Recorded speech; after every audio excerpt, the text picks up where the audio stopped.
Yeah, Madam Web was bad. It's not as bad as I thought it would be, though. At least coming off the trailers and the initial reviews for the movie, I thought it would be worse, but yeah, it was pretty bad.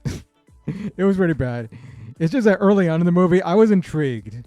Like, I think it started off like somewhat okay, I guess. There's some good scenes in it. There's some scenes with yeah, like a Madam Web, Dakota Johnson seeing the future. I thought those scenes were pretty good. Like the train scene you see in the trailer, I thought that was pretty good. It was a very thrilling scene. And there's like scenes early on also where she first gets her like powers, I guess, or first she first realizes her abilities to see in the future. I thought those scenes were pretty good also. Like it wasn't anything out of this world, but I thought that, like they were okay scenes. But then you get to other scenes in the movie. They're like towards the middle of the movie, and those scenes are not compelling at all. They're pretty bad. Like some scenes just feel like they're out of a TV show and not a good one. I feel like they just feel like they're from like a throwaway TV show, like a throwaway superhero TV show. Like I don't know, Agents of Shield. I know people like Agents of Shield, but it just felt like like some of the scenes just felt like they were straight out of some of those episodes. And I would say Dakota Johnson is good in this movie. I think she carries the movie well, and she's been a really good actress in other movies. I mean, I guess you can go to the 50 Shades movies, but I've seen her in like the El Royale movie. I forget the one that takes place in like Tahoe. I forget what it's called. It's like Battle at the El Royale or something like that. But yeah, she's really good in that movie. So yeah, I thought she carried it pretty well. I liked her in this role. Sydney Sweeney, on the other hand, I don't think she was that good in this movie. And I know she's probably been good in other, like, I think shows like Euphoria. I think she was in The White Lotus also. But I don't think she was that good in this movie. And I haven't seen her in anything else, so I really can't judge her from like if she's a good actress. I mean, she's attractive. She's smoking hot. I know I probably sound like a pig right now, but yeah, she wasn't that good in the movie. But I gotta assume she was like a good actress in other like these other TV shows she's in. Oh yeah, who did she play in the movie? I forget. Oh yeah, Sydney Sweeney played Julia Cornwell, Spider-Woman. Celeste O'Connor plays Maddie Franklin, Spider-Woman, also Spider-Woman, and Isabella Merced plays Anya Corazon, or Arana. So I think Celeste O'Connor and Isabella Merced, I thought they were fine in the movie. I like them. I kind of like the dynamic between the three girls in the movie, or I guess four girls counting Dakota Johnson. But even though I didn't really like how like Sydney Sweeney was in the movie, I would say the three girls, I like their chemistry together. I thought they had decent chemistry. Let's get to this villain, Ezekiel Sims, played by Tohar Rahim.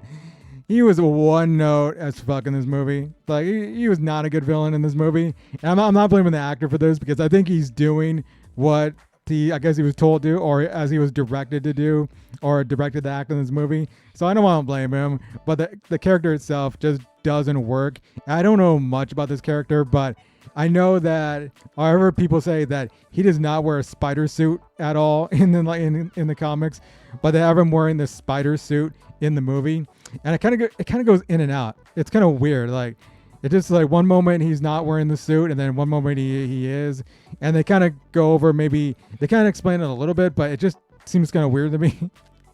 So I don't know. It's just so weird.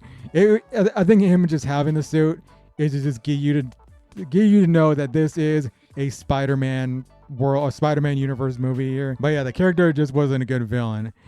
But we also have Adam Scott in this movie, and Adam Scott was pretty good. He was rumored to play this role in the movie. I'm not going to give it away for what we see of him in the movie. I think he's pretty good. I mean, he's good in a lot of stuff, of course, with Severance, which he's great in.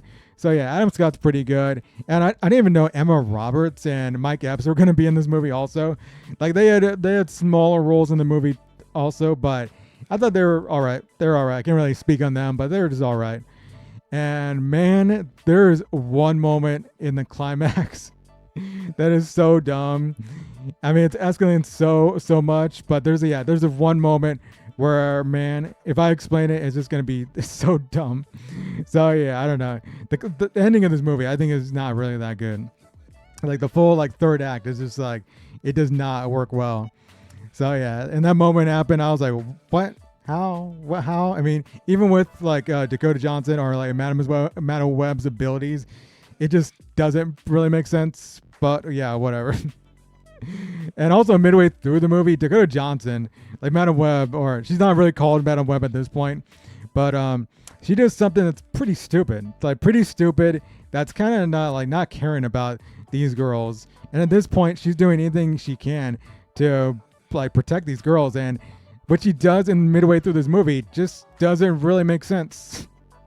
So yeah, that was also pretty stupid. I mean, it was somewhere she had to go that like that was brought up early in the movie, but they could have presented it another way or had her be in this place another way. I don't know. I don't want to give too much away in case you're gonna go watch it. And also, if you're looking for the girls, Sydney Sweeney, Celeste O'Connor, and Isabella Merced to be in their costumes, they're not in it that much in this movie.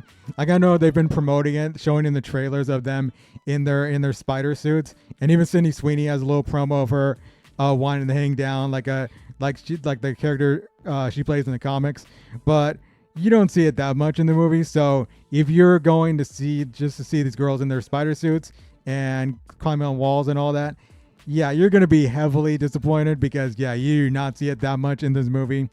It's pretty much as you see in the trailers. So yeah.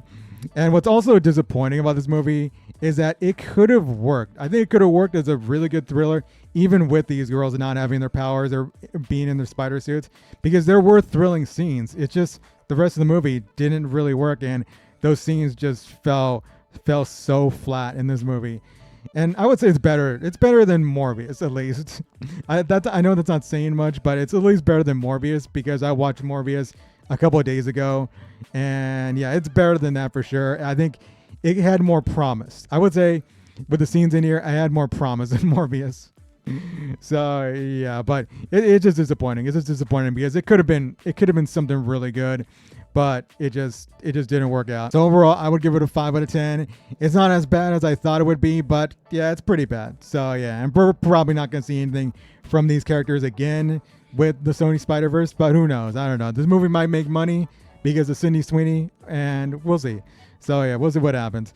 But yeah, if you've seen the movie, give me your thoughts on the movie. Did you enjoy it, or did you think it was as bad as I said it is right here in this review?